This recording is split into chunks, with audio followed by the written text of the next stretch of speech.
All right, we are broadcasting. Okay, here we are at the Tuesday, June 9th council meeting via Zoom, and call to order. Margot, take it away. I, Margot GK, the town clerk of the town of Morristown, do hereby state that it is 7:38 p.m. on Tuesday, June 9th, 2020, and that this meeting is being held remotely via webinar. Adequate notice of this meeting was provided according to law by written notice to the Morristown Daily Record, the official newspaper of the town of Morristown, and to the New York Star Ledger, both more than 48 hours ago. Notice was also posted on the bulletin board at Town Hall and filed with the office of the town clerk of the town of Morristown. I do further state that I shall enter into the minutes of this meeting a statement that such notice was furnished as particularly described by me in this public announcement. Roll call. Councilwoman Cotton. Yes. Councilman Elms. Michael. Present. Thank Sorry you. about that. Councilwoman Foster. Here. Councilman Iannacone. Here. Councilman Mayer. Here. Councilman Silva. Present. Council President Armington. Here. Mr. President, you have a quorum. Thank you. Okay, let's sit for a moment's silence.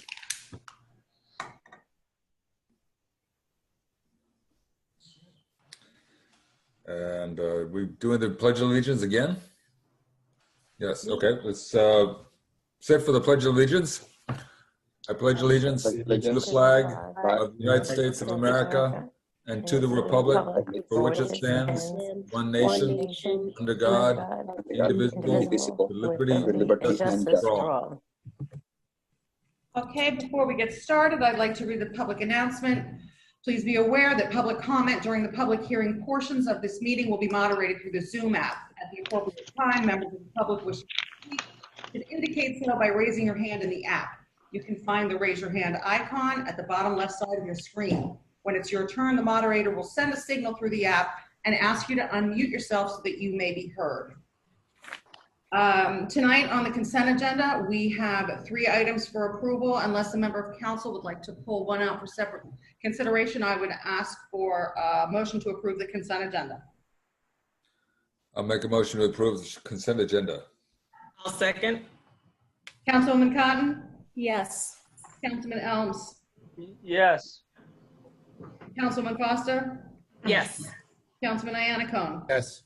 Councilman Mayer, Yes. Councilman Silva, Yes. and Council President Armington. Yes. Motion carries. Next on the public hearing, the first item is the adoption of the 2020 municipal budget. I will now open the floor for that public hearing. Please be reminded that you must raise your hand in the app to indicate you'd like to speak.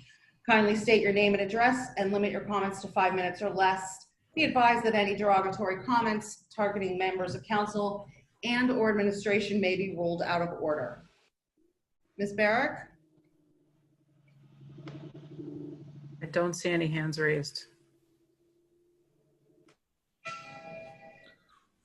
Okay. You close the public hearing. Any comments or questions from council? There is, council members, there's one hand raised. Okay. Okay. Ms. Halloran, please state your name and address for the record. Lindsay Holleran,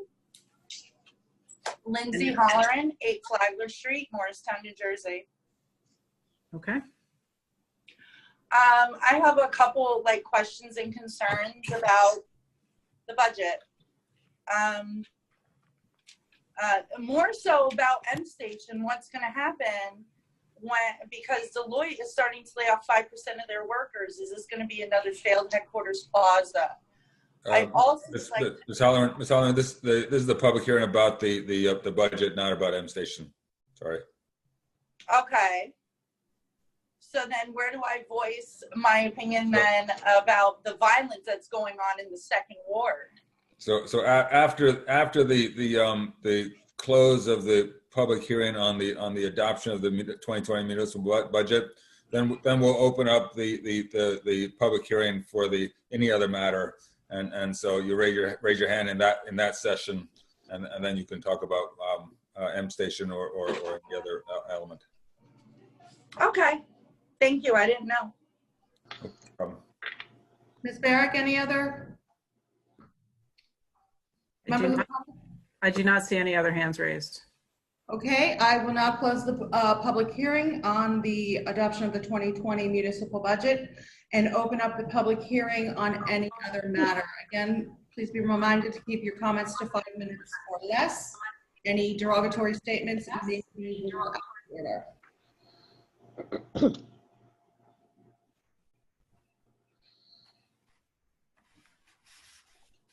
Okay. Ms. Halloran, will you unmute yourself and again state your name and address for the record, and then you can proceed with your comments. Okay.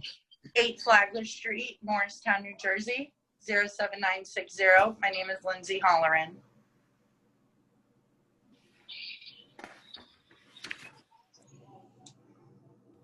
Go ahead and state your comments. My comments is a big concern here in the 2nd Ward about violence down on Clyde Potts and loitering. We've had several incidents down here. I know that Ms. Cotton, not trying to direct anything, but stated in her campaign that she was going to start a neighborhood watch program. I even spoke to her about it during that time. Here we are 6 months later, and there is no neighborhood watch. And it's becoming very dangerous. I'd also like to bring up the fact that there's going to be a new liquor store up here, apparently, on Speedwell. We have several liquor stores, and this is what normally happens when gentrification is used as segregation. They pile on liquor stores, tobacco stores, and whatever they can to suppress the minority community. I also would like to bring up that a town planner has called this new M Station the new Hoboken East. Well, are many of you aware that Hoboken East was built to drive the African American community out for the rich? What happens if Deloitte backs out? Because we're in the middle of COVID-19 and they have to lay off employees. What's going to happen then?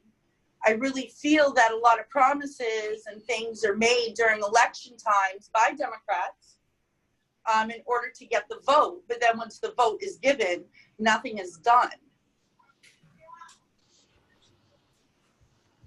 And I think that's it for now. Yeah. Thank you, Ms. Holland. Thank you. Any more comments, Jillian? I do not see any other hands raised, Councilman. Okay, then I will close the public hearing. And Move into council response. yes. Yes, I would like to respond. So in March, obviously the pandemic happened, and therefore, although I definitely still would like to have a neighborhood watch, we were not able to meet with residents to organize something like that. Well, it's very important.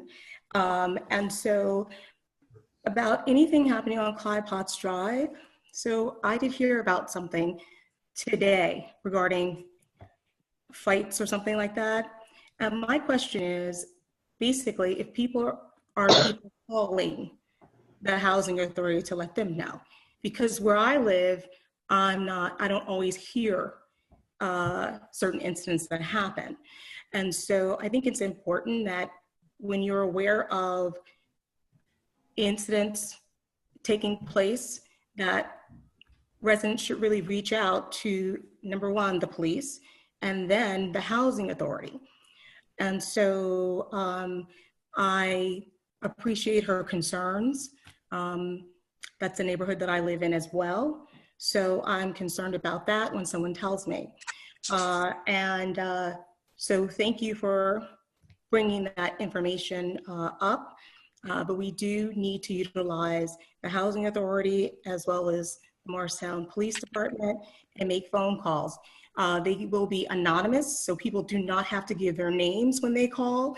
They can just give the description as best they can and say where the incidents are taking place. I think we then can go and ask over possibly the incidents, seeing how many phone calls are coming in. We can take that to the executive director of the Housing Authority to really ask for more police presence or whatever we need, and then encourage residents again to report the incident. It is not lost on me regarding the neighborhood watch. Still want to do that. However, it is not safe for residents to gather in large gatherings to have these type of meetings yet. I still plan to pursue that. So for those who did support me, thank you. And it is not lost on me. I will still continue that when it is safe for us to do so, to meet with residents in a large gathering to get this done. May I ask Councilwoman Cotton a question? Yes. Should they be calling the Director of Safety from the Housing Authority also if they see a problem? I understand there's a position that handles that type of thing. I believe so. To get it on record, it has to be on record. And then I think it's best that other residents like herself who are very concerned should encourage other people to not just turn their radio up or put on their air conditionings or, you know, trying to drown the noise out without making a report. In housing, you can write a letter anonymously to them and drop it off. They have cameras. You could tell them what time it happened to review these cameras. We are going to have to be really proactive where we live to handle these situations. Thank you. I think that administration can give us a more accurate answer if that's a fact that disorders or what the resident stated has increased at that part of town. As a matter of fact, tonight we're going to have a report from safety from the department, but for this time, I think administration will give us the best answer on that. All right, if there's no more comments, responses to comments, we'll move into the mayor's proclamations and presentations. Hold on, I gotta unmute myself. Okay, am I unmuted? Yes. Yes. Kind of tough doing this virtually, but we'll put it into the record. It's on gun violence. So, whereas every day 100 Americans are killed by gun violence and countless others are wounded, Americans are 25 more times likely to be killed with guns than people in high-income countries. Protecting public safety in the communities they serve is among the legislators' highest responsibility. Support for the Second Amendment rights of law-abiding citizens go hand in hand with keeping guns away from people that shouldn't have them. Whereas June 2020 would have marked the 23rd birthday of Hadiya Pendleton, a teenager who marched in President Obama's second inaugural parade and was tragically shot and killed just weeks later. Whereas to help honor Hadiya and the 100 Americans whose lives are cut short and the countless others who are wounded by gun violence every day, June 7th, 2020 has been designated as the 6th National Gun Violence Awareness Day. Whereas the idea was inspired by a group of Hadiya's friends who asked their classmates to commemorate her life by wearing orange. They chose this color because hunters wear orange to protect themselves and others. Orange is the color that has been embraced by the gun safety movement since it symbolizes the value of human life. Whereas by wearing orange and commemorating National Gun Violence Awareness Day on June 7th, 2020, will raise awareness about gun violence and honor the lives and the loss of human potential of Americans stolen by gun violence. Whereas we renew our commitment to reduce gun violence and pledge to all that we can keep firearms out of the wrong hands and encourage responsible gun ownership to help keep children safe.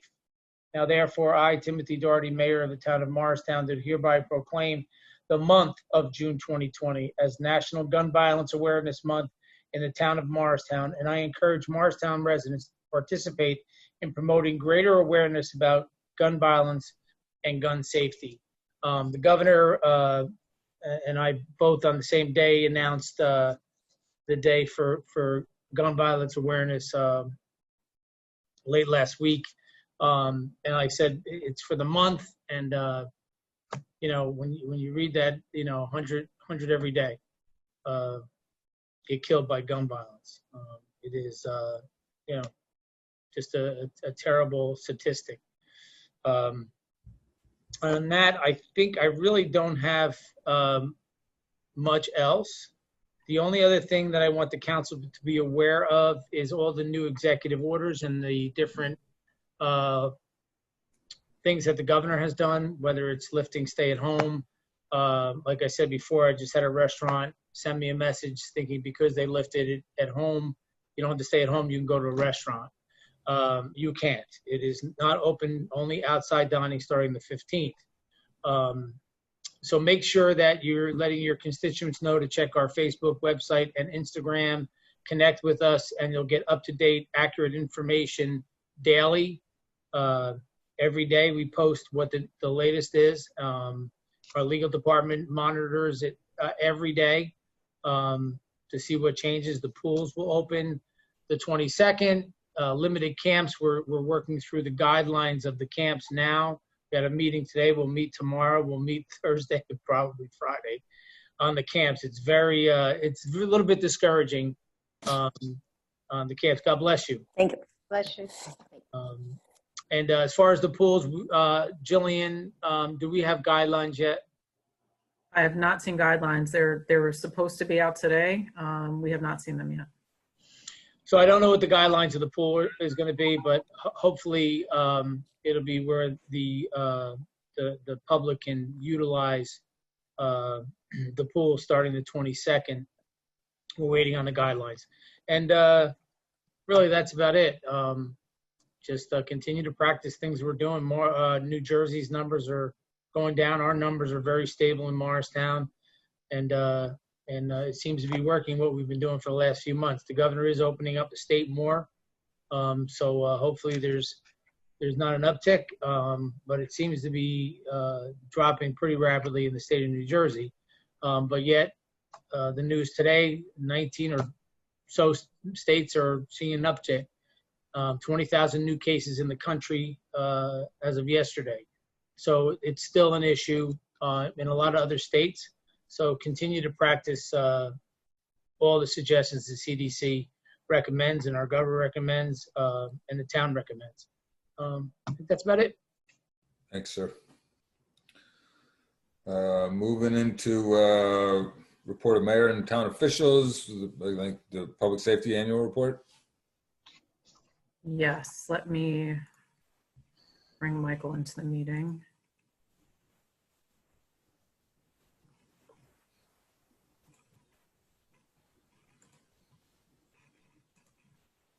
All right. Michael, we can see, there we are. Unmute yourself. Hi, everyone. Nice to see you all. Hi, Michael. How are you? Okay, can I begin? Yes. Okay, good evening, everyone. Can you see my screen? Not yet. Let me see here. Just give me 1 second. Okay, I actually see him. let me just get my screen up. 1 second. Present. There we go. All right, you're good. I can't see my PowerPoint presentation. I don't have anything on the screen. There, Oh, we there you go. There we go. There you go. And just for the record, the gel that I'm not using, Michael's using. Can everyone see it? Yes, exactly. And I'm looking forward to the 22nd when the hair salons and barbershops open back up and developing a nice little mullet here in the back. Good evening, everyone. It's great to see everyone again. First and foremost, for the members of the public, my name is Michael Corcoran. I'm the Director of Public Safety for the town of Morristown. Good evening, Mayor, members of council, Ms. Barrett, Mr. Pawar. It gives me great pleasure to present the 2019 annual report for the Department of Public Safety. This annual report showcases the great work that the men and women of public safety do on a daily basis. I want to thank both Police Chief Richardson and Fire Chief Flanagan for their leadership and their hard work and dedication throughout the year. I want to thank Lieutenant Greer for helping put this report together. This is a very comprehensive document. This will be posted on our department's website probably by tomorrow, and I will have a hard copy for all of you, for members of council, for your review at your convenience. And again, I want to thank you all for your support and help throughout the year in helping us accomplish our public safety objectives. Now, first, just to give everyone a sense of the overview, the structure of the Department of Public Safety. It actually consists of three components: Police Bureau, Fire Bureau, and the Office of Emergency Management. In the Police Bureau, we have 57 police officers and a support staff of 4 civilian employees and 9 special police officers. They're all true professionals.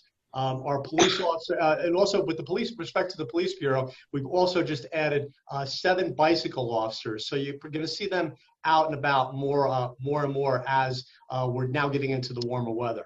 Our officers participate in specialized assignments, including, but obviously not limited to, the County Narcotics Task Force, Sheriff's Emergency Response Team, and School Resource Officer. We have 34 firefighters, a support staff of 1 civilian employee, and 18 interior trained volunteer firefighters. We also want to welcome back firefighter Thomas Dennehy and firefighter Kevin Morse. They're both deployed overseas in 2019 in the armed forces, and we're grateful that they are back here safe, and also grateful for their service not only to the country but our Morristown Fire Department as well. And also want to make mention of our volunteer firefighting force, who really is instrumental in a lot of what we do in the fire department. The volunteer side of the house is led up by Assistant Chief Paul Miller. They're extremely helpful when we have fires. I can give you an example. October 3rd of 2019, we had an unprecedented 2 structure fires in one night. One on Ridgedale Avenue, shortly thereafter another one on Washington Street. And the volunteer force is always out there, always looking to help us and always support us in any of our endeavors with firefighting. Also about the fire department, the majority of our firefighters are also highly trained and active with the Urban Search and Rescue Team. That was a unit that was created after 9/11. Their specialty is specialized training in terms of trench rescue, confined space, structural collapse, water rescue, you name it, they do it. They went up to Pequannock last year too and helped out with the trench rescue. So whenever they're needed for a specialized type of rescue, they're oftentimes called upon to help.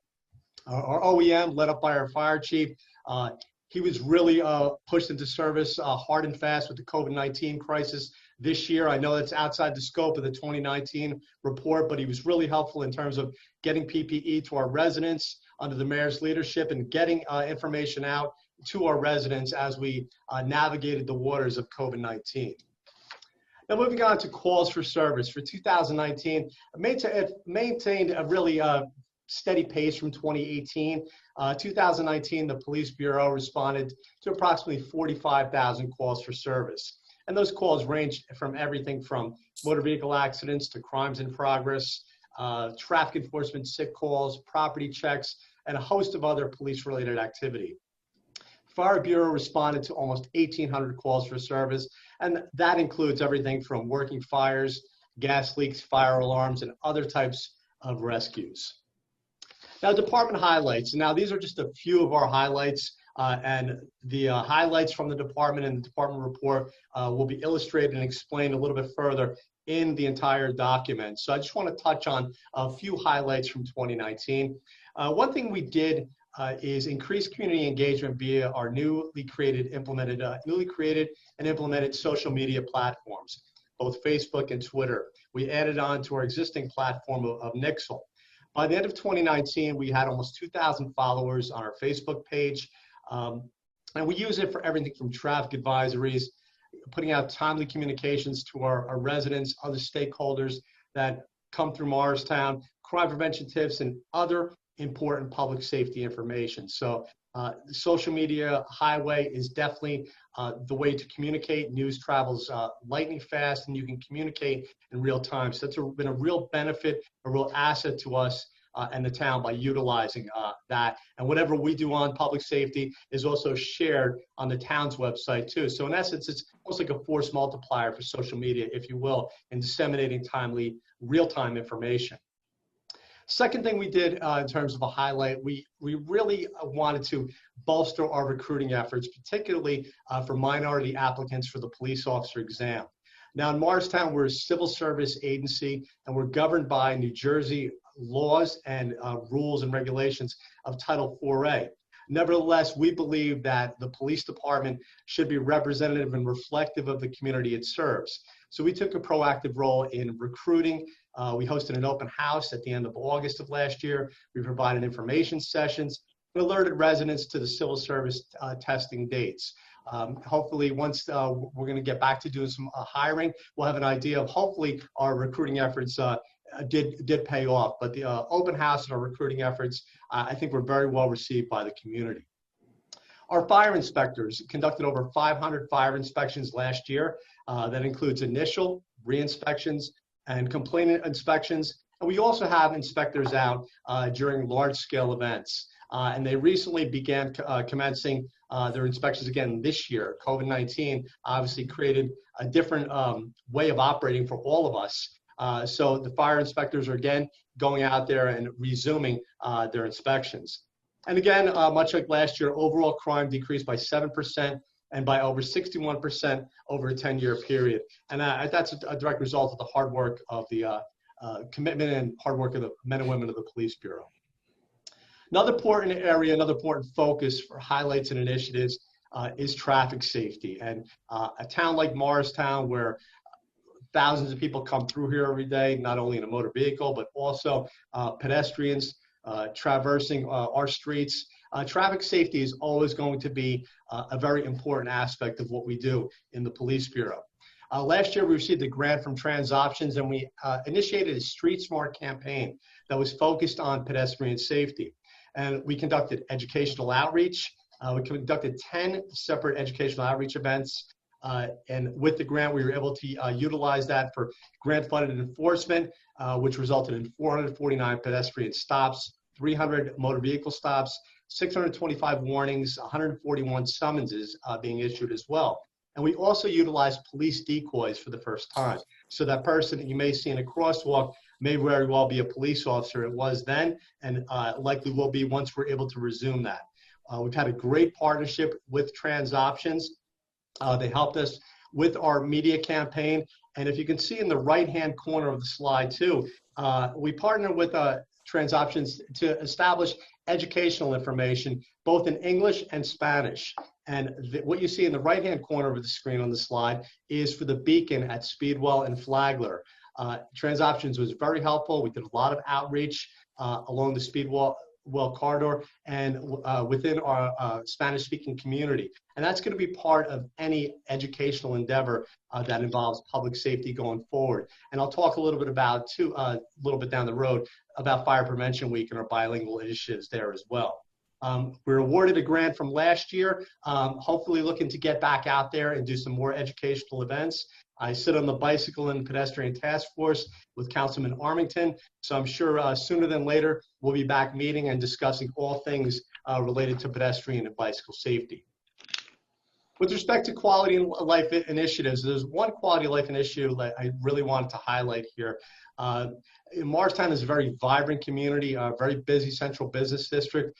But one thing, when I first started here at the end of 2018, started receiving in 2018 into 2019, a lot of complaints about quality of life issues in and around our central business district that evolved around pertaining to noise, public alcohol consumption, disorderly behavior. And what we did, the Chief Regis and I took a proactive approach, and we developed a plan to address this. We utilized plainclothes personnel, uniformed officers on foot, and even bicycle officers. And now we can supplement those bicycle officers even further with 7 new additionally trained bicycle officers who could cover the majority of those locations where issues were identified.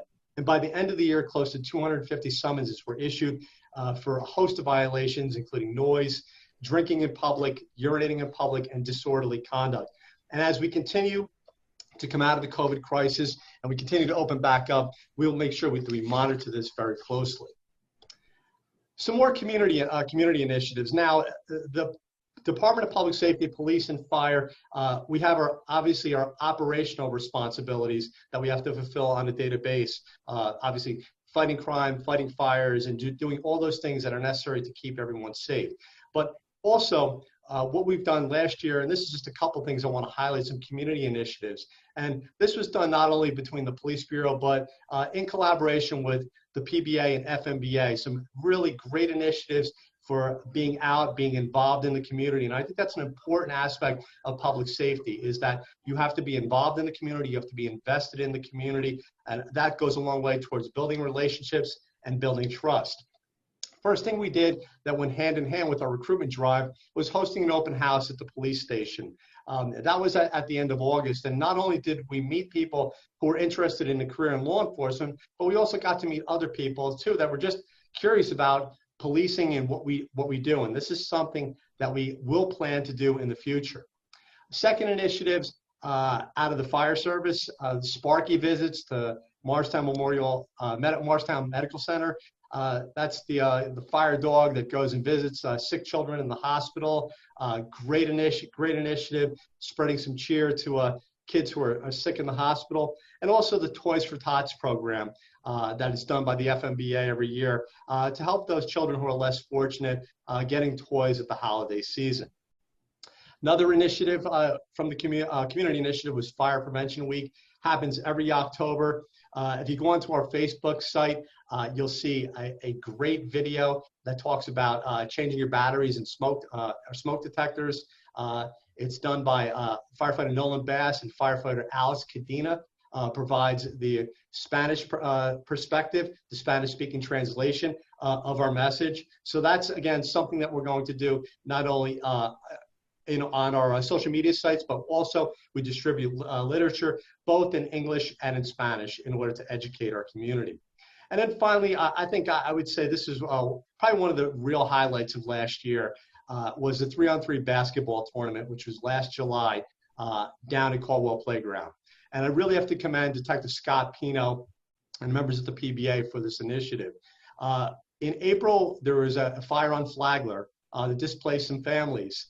And Scott had come to the chief and I and said, listen, I really would like to do something for the community down there, particularly the neighborhood house. And he put together with a lot of different community stakeholders a 3-on-3 basketball tournament where the PBA volunteered. Chief was down there, I was down there, like a lot of members from the community were down there. And you see the picture on the bottom left of your screen.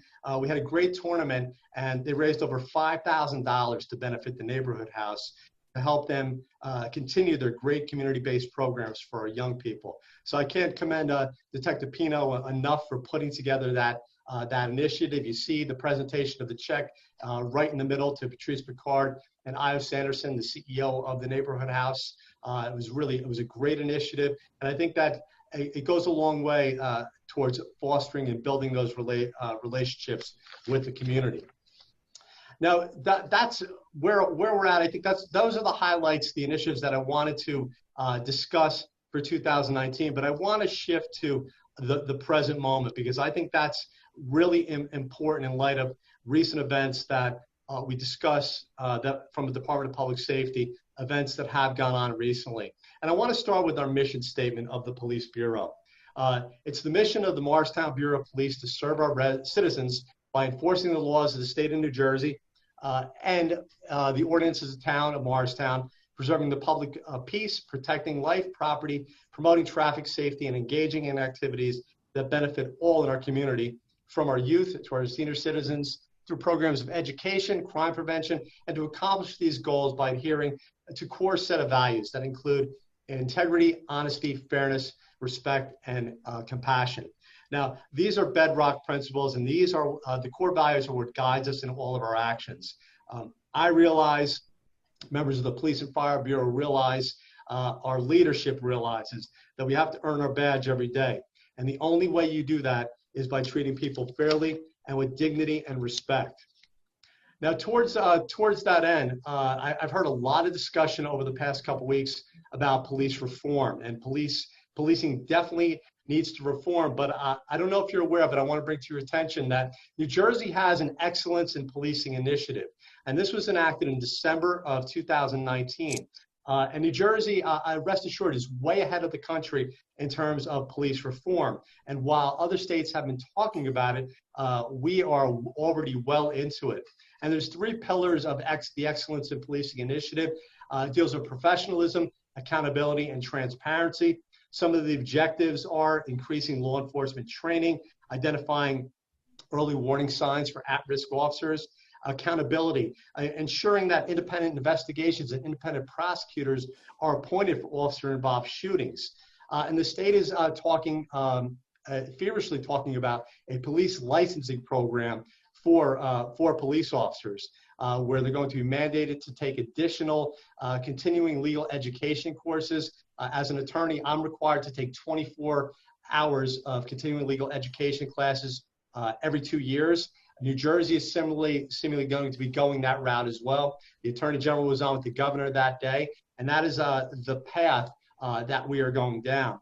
And then transparency, collecting, publishing statewide data on police use of force. So policing in New Jersey, I think, is very much ahead of where we are, where other places are in the country, and we're going to continue to get better and better. Now, talking about recent events, and I have to say, George Floyd was laid to rest today. I think his murder has shook all of us to the core. As a 30-year veteran of law enforcement, his death sickens me. Every officer that I've spoken with is as disgusted as I am. And I can tell you, after 30 years in experience and speaking to a lot of my colleagues throughout the state and in New York, where I previously worked, no one despises a bad cop more than a good cop. And this is, that's tough talk. And I think we need to continue to speak out. But I think what is more important is action, and action really is what counts. And I'm here to talk to you about a couple action steps that we've already implemented way before this, Mr. Floyd's death here in Morristown.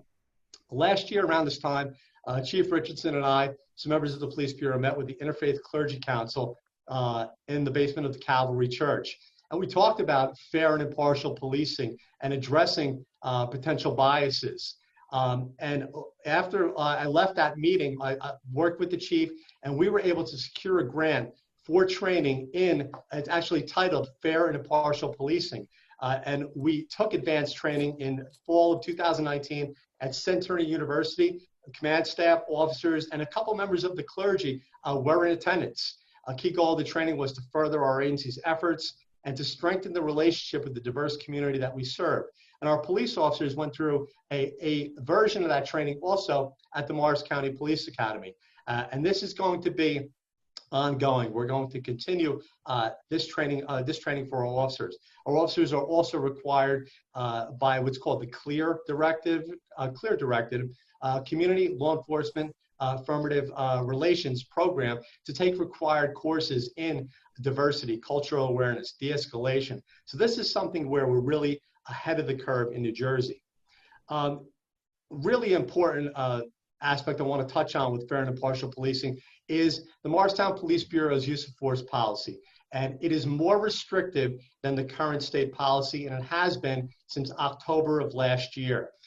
When I heard the Minneapolis Attorney General talking about a couple weeks ago, in talking about the response to Mr. Floyd's death and the prosecution of the police officers, he was talking about initiating a rule or regulation requiring police officers to intervene when they believe an officer is inappropriately using force, talking about banning chokeholds. Our policy in Morristown has prohibited all those things since last year. Our use of force policy is 18 pages. And what we will be posting our use of force policy on our website for all to see. I mean, that goes a long way towards transparency. There's oversight that's built into it. We have a duty to de-escalate. We have a duty to exhaust all means before using force. And all use of force incidents are subject to a meaningful review by the supervisor all the way up through the chief of police. So I'm proud to say that we are very much ahead of police departments throughout the country in terms of police reform. We also have enacted in Morristown, and this actually began last year, we have ongoing training modules on a monthly basis in such topics as use of force, bias-based policing, leadership, and arrest, search, and seizure. And not only do we have this training, but we test our officers on the topics. So they'll go through, for example, a 30-minute presentation on bias-based policing, and then we make them take a test, an online test, to ensure that not only do they know the material, but they can apply the material. So follow-up, relentless follow-up and assessment is always going to be very important to ensure that our officers know their job and know exactly what is expected of them. A couple other things with respect to fair and impartial policing. Operation Safe Place to reinforce safety with our LGBTQ community.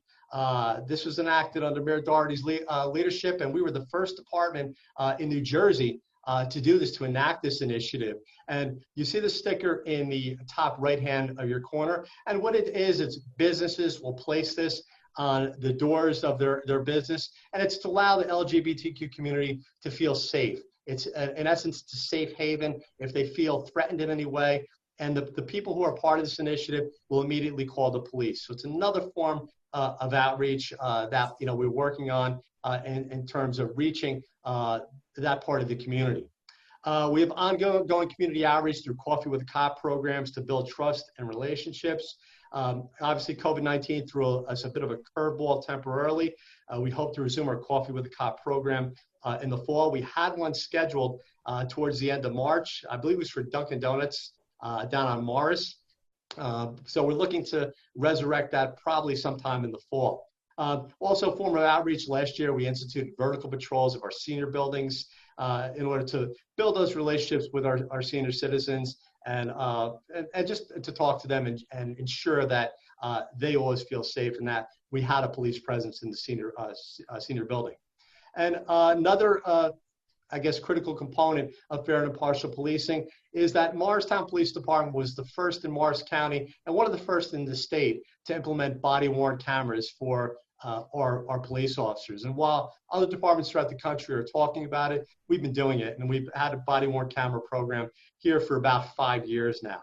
And a critical component of the body-worn camera program is it requires our shift supervisors to spot check each officer per tour and look at their body-worn camera footage and critique their calls, if you will. So we're looking for training initiatives or anything that could require corrective action. So that oversight is built in to pretty much everything that we do from a fair and impartial policing component. Now our goals for 2020. 2020 obviously has presented us with many challenges so far, and we're almost halfway through the year. That being said, though, we have to actually get back to what we're doing. COVID-19 definitely stretched all of us and definitely posed challenges to all of us personally and professionally. However, goals for 2020, we're going to keep our eye on the prize and keep moving forward. One of our goals is to reduce traffic accidents with a specific emphasis on pedestrian safety. We're going to look to, again, partner with Trans Options, hopefully get back out there and put some of our decoy operations in place and further drive down those pedestrian accidents. We're going to look to increase Fire Bureau training with our mutual aid partners. With the fire service, Chief Lanigan will definitely tell you repetition is the mother of skill, and how you practice is how you're going to perform in the real world. And our mutual aid partners are going to be with us whenever we have a big incident in terms of a structure fire. So we want to have that interjurisdictional training and collaboration, if you will. Earning Police Bureau accreditation. Now, accreditation, as I have mentioned before, It's a progressive, time-proven method of assisting police agencies to calculate, improve their overall performance through sound policy, which is measured against best practice standards. Our goal, barring anything unforeseen, is to be accredited by the end of the year. And accreditation, our policies focus on those critical high risk, high liability types of subjects: use of force, bias-based policing, internal affairs, and other critical facets of operations and investigations.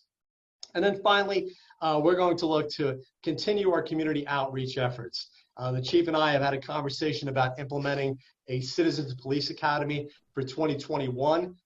We want to see a little bit more how 2020 shakes out. So we're looking to do this sometime in 2021. And the whole idea there is to let the community know what it is we actually do, have that dialogue, have blocks of training on such things as use of force, on internal affairs, how we operate. So almost an open house educational component, if you will, over about a 6 to 8 week window. We probably would do it at nighttime to allow people who are working. But we're looking, we're in the early stages of looking at that. And we also have had a very successful Tri-Mars Junior Police Academy, which is run for the past 7 years. I'm not sure if we're going to be able to do that this year in light of COVID-19, but we have been a part of that with Morris Plains and Morris Township over the past 7 years. And with respect to community outreach, community events, I can't think of an event since I've been here that myself, Chief Richardson, Chief Flanagan have not been out, whether it's Our Youth, Their Future, Diversity Day, Community Integration Festival, Jazz Festival, parades, so many other festivals and community events. We are always out. We're always bringing the members of our department. We're always looking to do outreach, and we have to, the police have to be a part of the community, not apart from the community. And that applies equally to the fire service as well. Again, a part of the community, not apart from the community. We have a great relationship, just to touch on an earlier comment, with the housing director, Mr. Kennard. We meet with him frequently. We share information about police incidents with him. So what you may not know is there's stuff that's happening behind the scenes that we are sharing with him.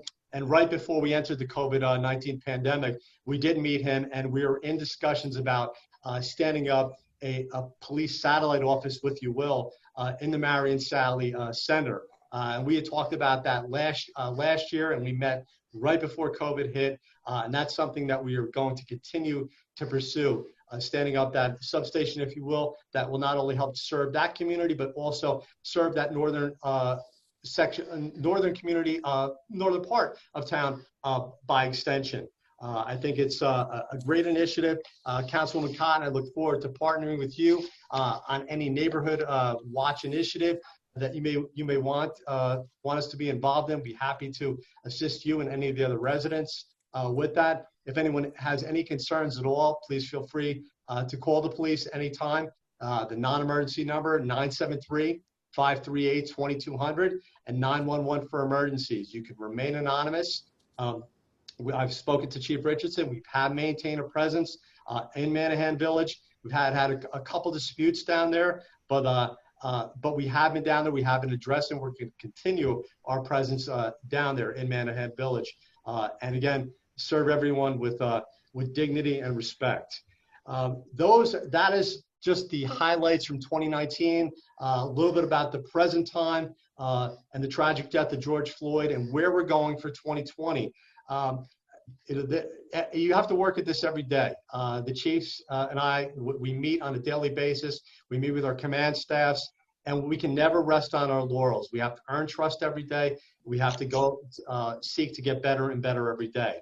I have a hard copy of the annual report for each council person that we'll make sure we get to you. We'll post this, our electronic version of the annual report on our website, along with our use of force and internal affairs policies for everyone to see, because professional, accountable, and transparent policing leads to good policing and good public safety and great community relations.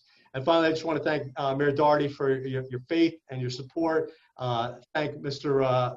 Poor, Ms. Barrick, We have a great team. We meet on a daily basis, talk all the time, and I think we're really going in a great direction in terms of public safety. And I'm always available to meet with anyone at your convenience, and I look forward to continuing to serving this community and moving the department forward. With that, I'd be happy to take any questions from members of council about this presentation. And thank you. Thank you, Mr. Corcoran. Any council comments or questions for Mr. Corcoran? I do. I just want to commend the Morristown Police Department, Chief Darnell Richardson, Public Safety Director Michael Corcoran, for a safe and peaceful vigil for George Floyd on May 30th. Their professionalism is a testament to good training and excellent leadership, and I thank you for your continued service to Morristown. I know they partnered with Morris Township, the Sheriff's Office, and I believe the Morris County Prosecutor's Office.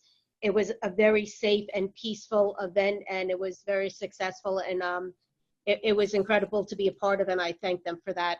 I attended with Councilwoman Tawana Cotton and Councilwoman Toshiba Foster also. Great. Michael, Abayanacone here. Michael, never heard a single complaint about the police department. You guys do an outstanding job. Or in your report, do you report the number of complaints about the police? And if we don't, how is a complaint that may not rise to the level of an internal affairs matter?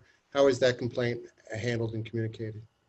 Well, the number of complaints is addressed in our internal affairs report. But if there is a complaint of officer misconduct, we would treat that as a complaint, whether it's potential rudeness complaint. If someone felt an officer handled something inappropriately, then I would say lodge the complaint and let us get the facts and let us investigate that. But the internal affairs complaints, it is laid out in the annual report. Great. Thank you very much. You're welcome, sir. All right, if there are no other comments, thank you, Mr. Corcoran. Enjoy the rest of the meeting. I have another comment. I just want to commend the Department of Public Safety, the Department of Police, and the Fire Department for their work in our town. One of the things that I just want to say that the efforts and activities to build and strengthen relationships with the community have to be increased. I think that right now is more important than ever. And also, the police force policy in Spanish will be a great thing. Thank you.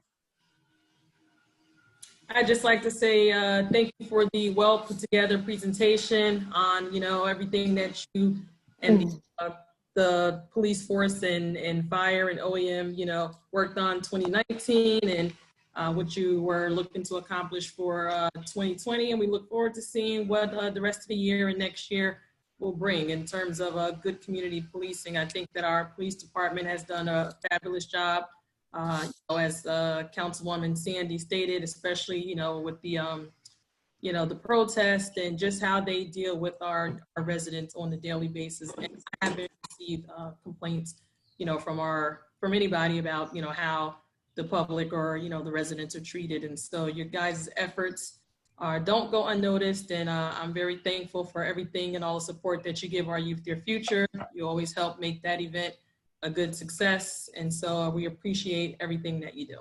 Thank you, ma'am. I would like to also piggyback off of those comments.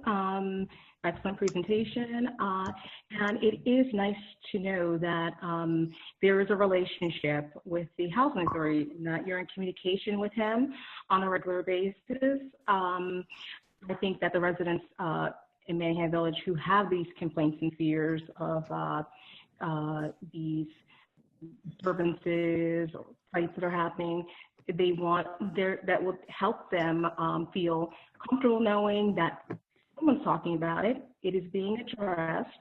I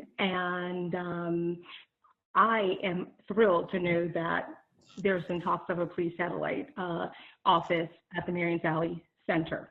And I just think that would help encourage residents to be more empowered, to get involved, because they have that presence there. Thank you for reiterating that you can call in anonymously. That just makes it, it gives the residents that security to call, that they feel safe. They don't feel like there's going to be retribution on them, that someone can find out that they need these calls.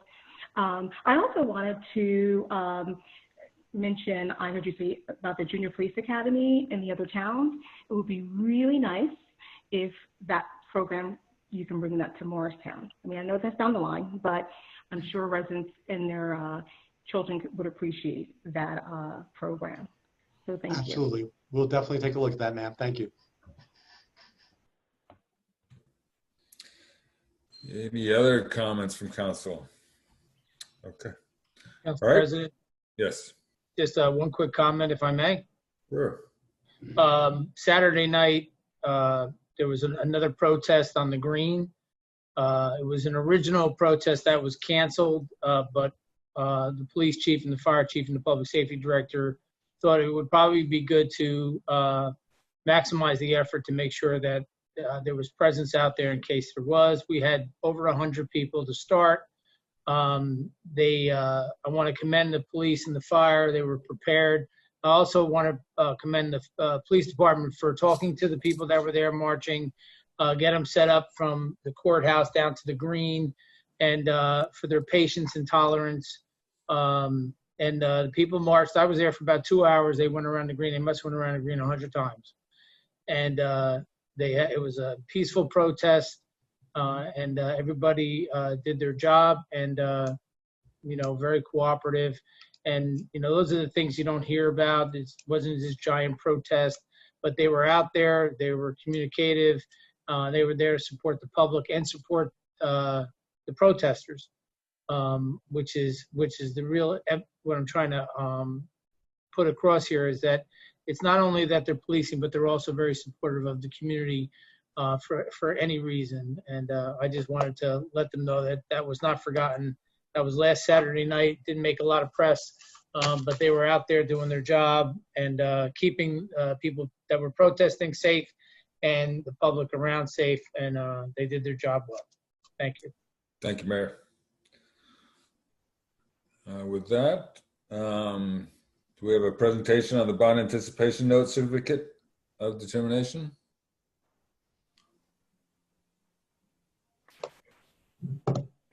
It's simply a report. Okay.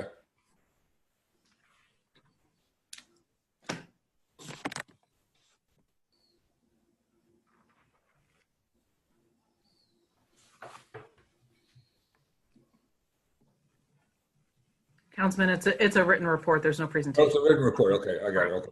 So, all right. So we'll move on to council liaison reports then. Morristown Partnership meets tomorrow morning. I'll give a report at our next meeting. On the Housing Authority, this past week, we had a meeting with Director Kennard on something that is going to be approved today. So I guess we talk about it when we get to the point of the resolutions for the moving of the Housing Authority to the RAD and to the proposed renovations for the seniors buildings and Menahem Village. Shade Tree Commission is meeting next Tuesday. It's going to be a Zoom meeting. I'm assuming that the instructions will be on the website, and we will be discussing, the commission will be discussing and voting on the end of Crestwood to do a planting that will prevent the trespassing and dumping issue that's been happening down there. And I will report back on the outcome of that. As far as the Morristown Parking Authority, they wanted to make members of the public and administration aware that they're getting bids for pay by phone on street and surface lots. They should be in place later on this summer. Additionally, they're working with businesses and the Morristown Partnership on curbside pickup and outdoor dining expansions. Planning Board has met the last 2 weeks, special meetings on the M Station, and I believe there's another meeting on Thursday.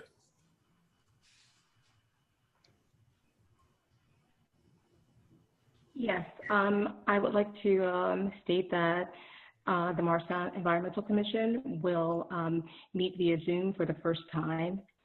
It will be in July. When that date becomes available, I will let you know the exact date, but thank you. All right. Moving on to regular business. I'm sorry. Oh, sorry. It's always the first Tuesday, so it'll be the first Tuesday in July. Okay. Okay. Every month. Good. All Okay. right. Go ahead. There are no ordinances for introduction on the agenda this evening. We do have 2 ordinances for public hearing and adoption. Ordinance number O-19-2020, an ordinance amending and supplementing the code of the town of Morristown, Chapter 7, traffic. I'll make a motion to adopt ordinance number O-19-2020. I'll second. Okay, I'll now open the floor for a public hearing on ordinance No, come back. No, go by him. I'm sorry, excuse me. Ordinance number O-19-2020. Please be reminded that you must raise your hand in the app to indicate you'd like to speak. And please limit your comments to 5 minutes or less.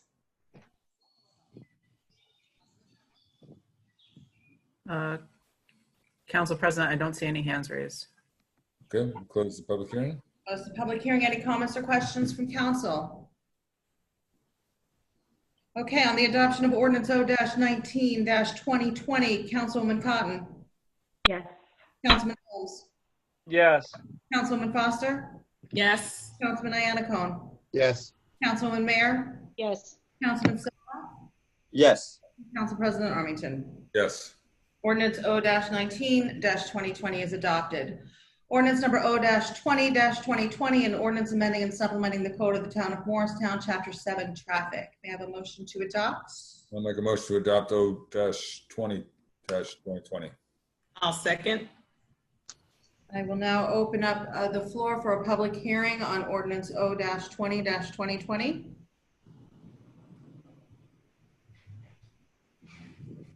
Council President, I don't see any hands raised. Okay, close the public hearing. Any comments or questions from council?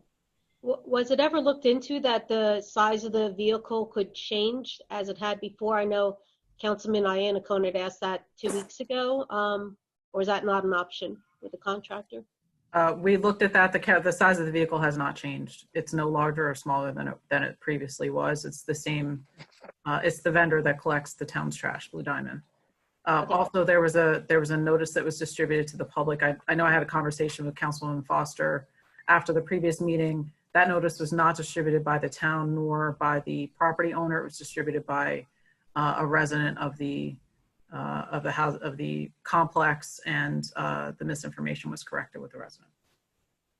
Actually, Jillian, the size of the vehicle was changed because they did change vendor contractors. And but however, I did talk with several of the residents, and they understand that we will be limiting the time, and they appreciate the fact, and that is correct. That is in the revised resolution, that we're limiting the time that those spaces will not be available. Yes. On Thursday. Which is fine. Well, you want to stress that they're not taking away parking, they're just restricting it, correct? It's only for a short period of time during the pickup period. Correct. It's on Thursday mornings. Thank you for clarifying, Jillian and Councilman Iannacone. All right, call the question. On the adoption of ordinance O-20-2020, Councilman Cotton. Yes. Councilman Elms. Yes. Councilman Foster. Yes. Councilman Iannacone. Yes. Councilman Mayer. Yes. Councilman Silva. Yes. Council President Armington. Yes. Ordinance 20-2020 has been adopted. There are 7 resolutions on the agenda for adoption this evening. Would any member of council like to remove one or several for separate consideration? I would like to remove 101, 102, and 103. Or Margot, why don't we just go through individually? Okay, certainly. Okay, resolution R-97-2020, resolution adopting the 2020 municipal budget representing January 1st, 2020 through December 31st, 2020. May I have a motion to adopt? I make a motion to adopt R 97/2020. I'll second. Any comments? Just a couple of comments. Jillian, thank you. Jillian did provide me with a projection based on the current assumptions of the current budget.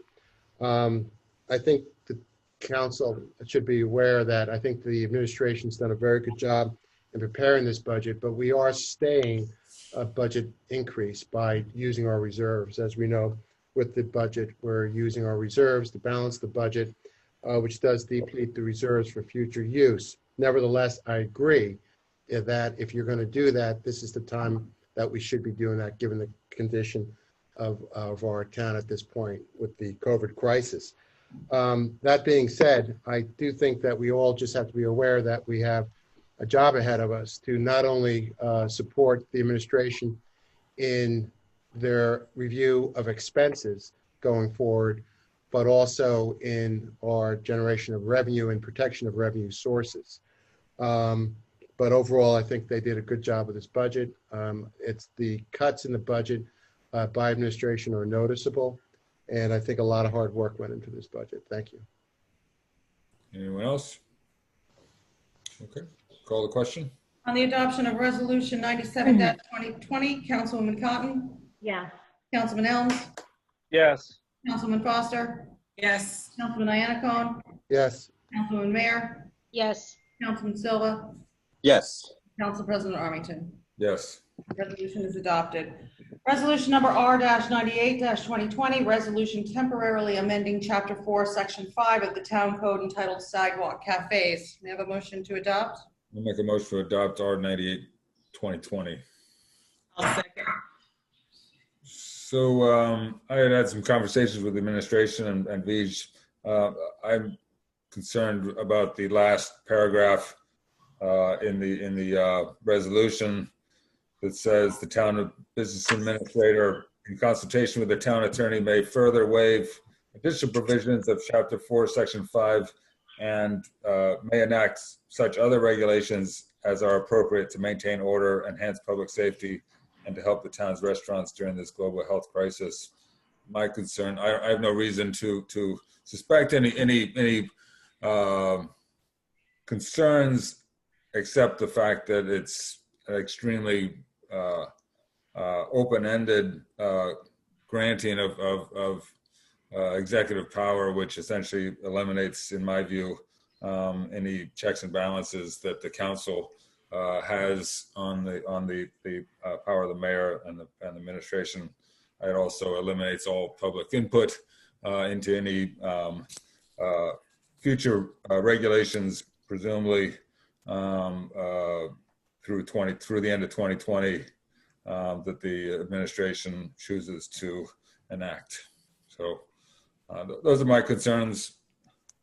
I believe from my conversations with the administration that they're open to removing that paragraph, but I wanted to open up for further consideration by the council and see if I'm alone in my concerns.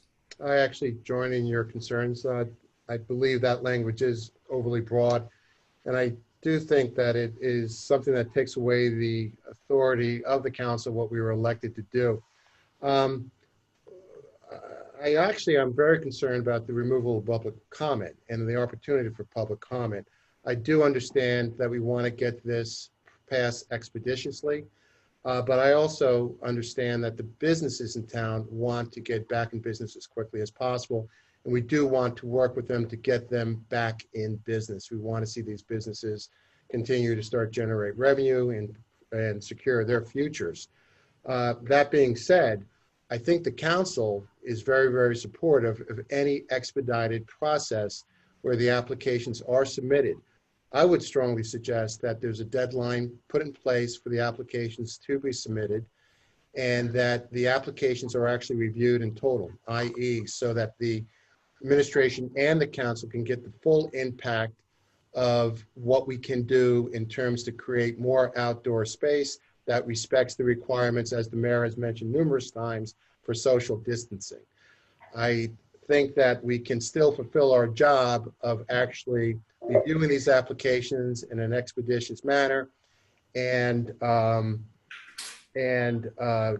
also maintain the ability of the public to raise concerns.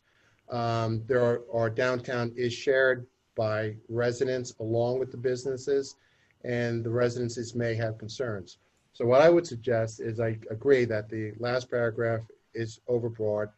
I think that rather than actually moving in this direction, we actually put a deadline for the applications to be submitted, let administration review those applications in total in a comprehensive manner, and we, as quickly as possible, have a special meeting to review these applications. And I think we can do it just as expeditiously as the process that's outlined in this resolution.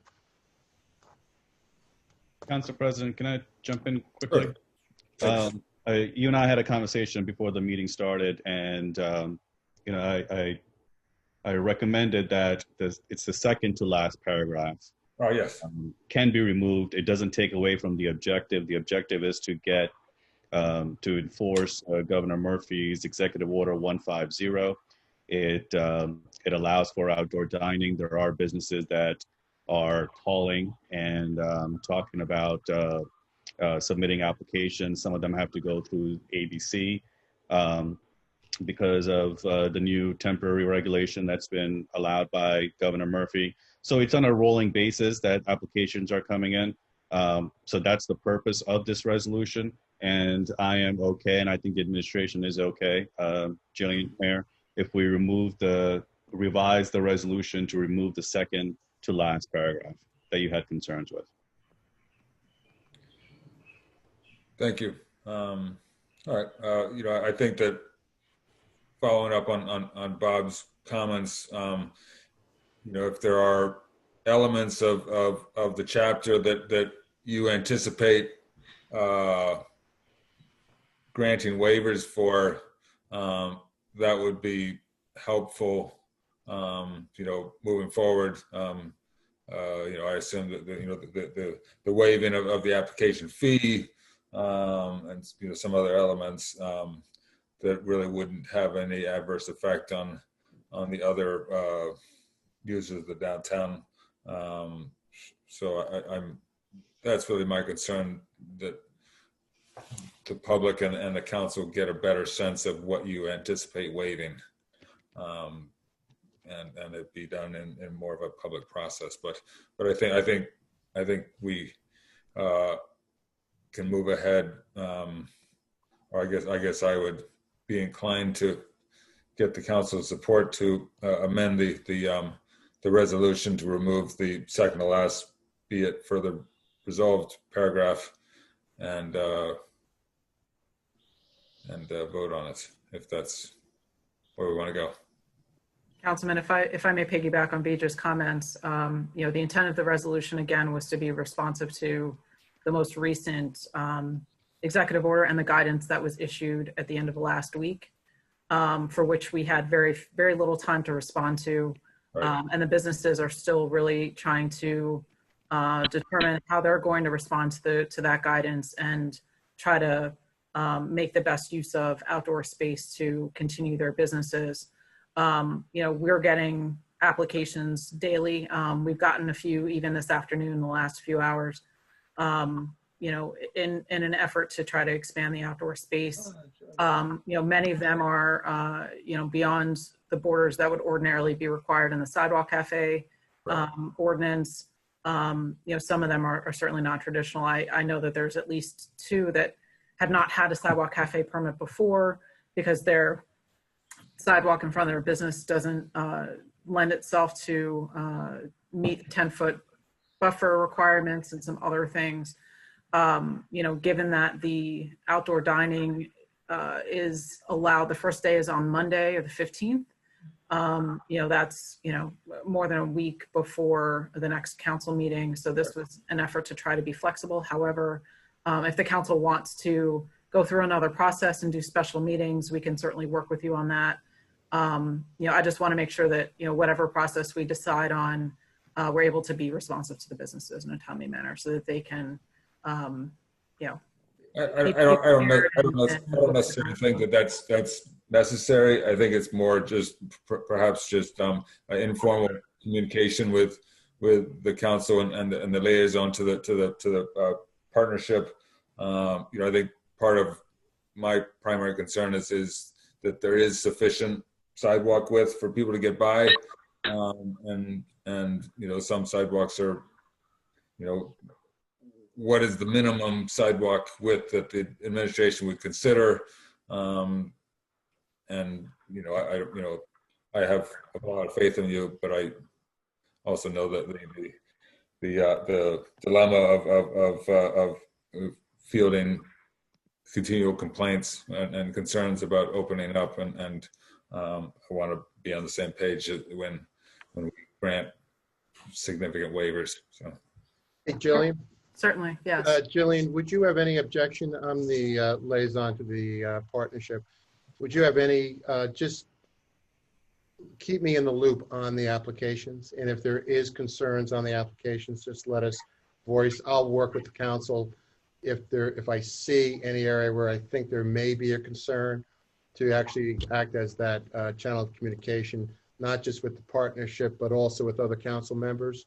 So I would be supportive of this only to get it done expeditiously. But again, my concern remains that if the public does have concerns, that they have a place to call. And I usually get a lot of these calls. So what I would ask is that on the applications that I'm able to kind of review those applications with you, as maybe even the council representative to work with you on that. Be happy to. Of course, I'm happy to work with you or any of the other council members. Okay. So if you would share the applications with me, if you could scan them, send them to me. And if I see any concern or any anything that might rise to a concern of any of our residents in that area, this way I could raise the concern to you more clearly. Okay, what I would ask, the applications are still being directed through the clerk's office, and they're all electronic. So if I could ask the clerk to provide those applications to the council members. That'd be great. Thank you very much. Thank you. All right, so then I would make a motion or what do?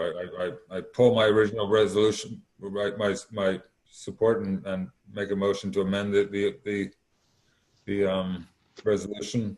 Yes, you pull your motion and then make a motion to approve with the revised language and taking out the second to last paragraph. Okay, I subsequently pull my support for the original resolution, and make a new motion to adopt an amended resolution that eliminates the second to last be it further resolved paragraph. I'll second. On the adoption of resolution R-98-2020 as amended, Councilwoman Cotton, Yes. Councilman Elms, Yes. Councilman Foster, Yes. Councilman Iannacone, Yes. Councilman Mayor, Yes. Councilman Silva, Yes. Council President Armington. Yes. Resolution is adopted. Resolution. Well, let's make a motion to adopt resolution R-99 and R-100. Second. Okay. Councilwoman Cotton, Yes. Councilman Elms, Councilman Elms, Looks like he dropped off. But he's gone. Councilwoman Foster, Yes. Councilman Iannacone, Yes. Councilwoman Mayor, Yes. Councilman Silva, Yes. Council President Foster. I'm sorry, been a while. Council President Armington. Yes. Motion carries. Let's see, resolution R-101-2020, resolution supporting a finding that there is a need for a comprehensive renovation of the housing development called OAHS Manahan Village LLC. May I have a motion to adopt? I'll make a motion to adopt R-101-2020. I'll second. Councilman Silva? Yes, we had a meeting, Council President Armington and Council Vice President Foster were on that meeting with Director Kennard, and he was giving us a very good presentation on what this means and the direction that the Housing Authority is taking. And the way I see it, and it is great. It's a great vision for the Housing Authority, for the facilities and the buildings that are going to be renovated and that they administrate.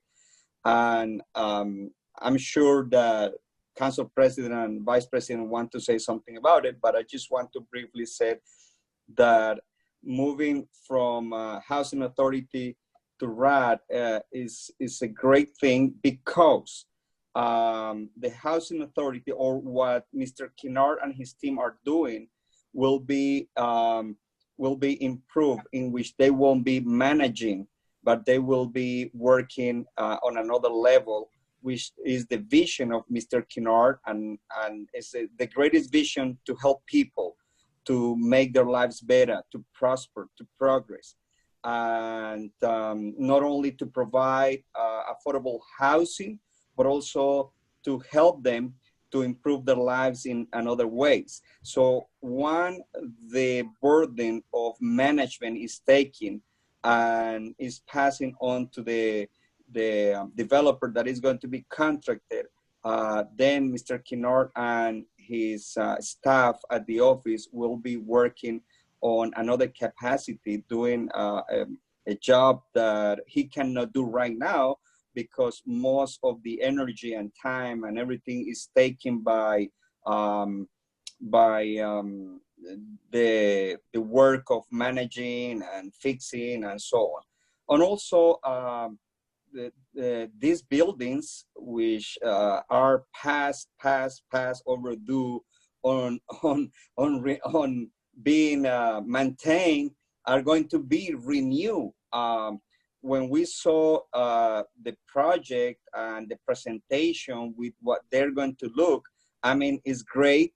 I think dignifies the people that live there. It will lift up the people that live there. And also it goes according to the way we are moving Morristown, you know, with the mayor's vision and the way that we're working as a council. I think it is a very positive thing for our town. I would agree. To be clear, the resolution is a determination of need, and looking at the condition of the existing housing authority buildings. I think many haven't been updated since the 70s or 60s. And clearly there is a need for renovation improvements. So speaking clearly to the resolution, those are my comments. Actually, I'm not too clear as to what we're voting on tonight, because I agree. I think the vehicle they're choosing to renovate the apartments is a very, very strong vehicle. We're converting the units to Section 8 housing. Correct. Brings in a new management team. We are transferring title of the property to a joint venture corporation. And the property may revert back to us after 30 years.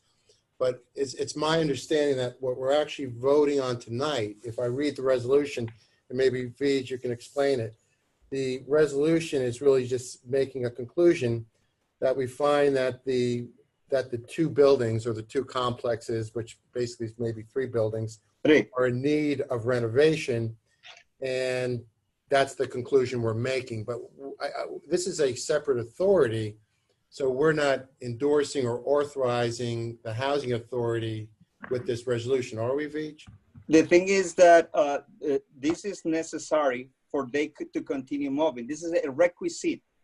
They need these resolutions approved as a requisite to continue moving forward on the whole project and the whole transition of the housing authority. No, I Councilman, understand that, Councilman, Patrick. you're But correct. Vij, I think, actually, it's actually a different question, Vij. The question is, I know this is an endorsement, so to speak, but we're not, because, we're not, as a town, this is a separate authority. We're not reviewing documents. We're not looking at the fair market value. We're not looking at the equity of the transaction or anything, correct? Is We're the actually town leaving that to- council recognizing that there is a need? Excuse me, let's let the town attorney elaborate on the contents of the resolution. Well, the resolution's going to go through, Pastor. Just want to clarify something here. Sure. And I don't know if, Jillian, if you want to talk more or bring somebody else in, but you are correct, Councilman Anacone, that this resolution establishes the need, and there is a finding of a need for the renovation prerequisite, as Councilman Silva pointed out. It is a prerequisite for the authority to continue down this road. Essentially, not dissimilar to in redevelopment, a determination by the planning board that the area is in need of redevelopment, and that decision is the decision that this body is making. And we're not passing any judgment on the vehicle of financing or whatsoever, correct? Nothing. Correct. The resolution is a requirement as part of the HMFA funding, which is part of the process to get through the RAD. So this is simply one of many steps in that process that's required, and the governing body has to affirm that there's a need for them to pursue this avenue. Very good. Thank you, Jillian. You're welcome. Any other comments? Yeah, I just want to say it's great that we also have a board that helps out with the housing authority, and it's a completely volunteer board, and I know they do a lot of work on this, and they've spent a lot of time doing research for this to come to this time and place for us to even vote on this. So I do send out my thanks to them. Absolutely. It is unfortunate that Mr. Kennard could not speak, for clarity, because, just want to be careful that we're, saying that this is for, to find a need for the comprehensive renovation. And just weigh in on that. And it will revert back in 30 years. I mean, it'd be nice if he was here to just clarify those things as well. But Council President, he actually has his hand raised, so I think he's available to answer the question. Great. Let's bring him in as an expert witness. Keith, can you? I can hear you.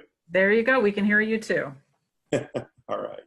Well, good evening, everyone. And in terms of speaking, you actually arrived at the conclusion and what I was going to state, that the resolution of need is a requirement. It's a step in the process. It's required by the Housing Mortgage Finance Agency, as Jillian, as you pointed out.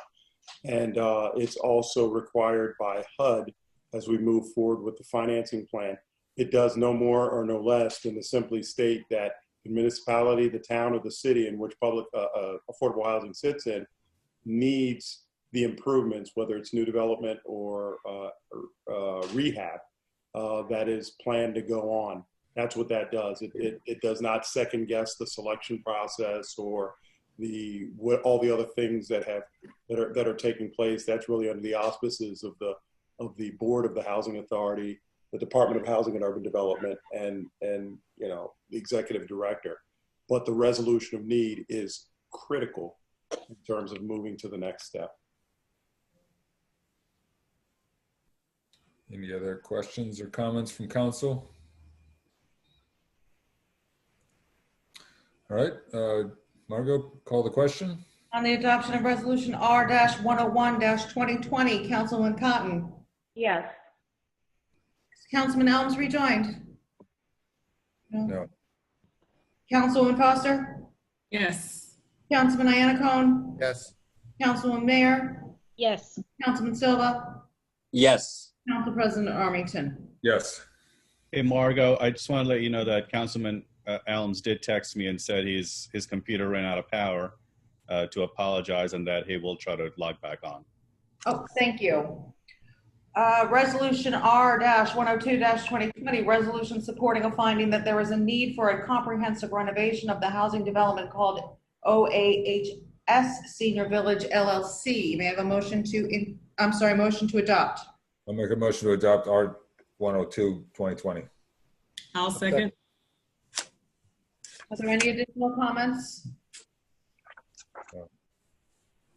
Call the question. on the adoption of resolution R-102-2020? Councilwoman Cotton, Yes.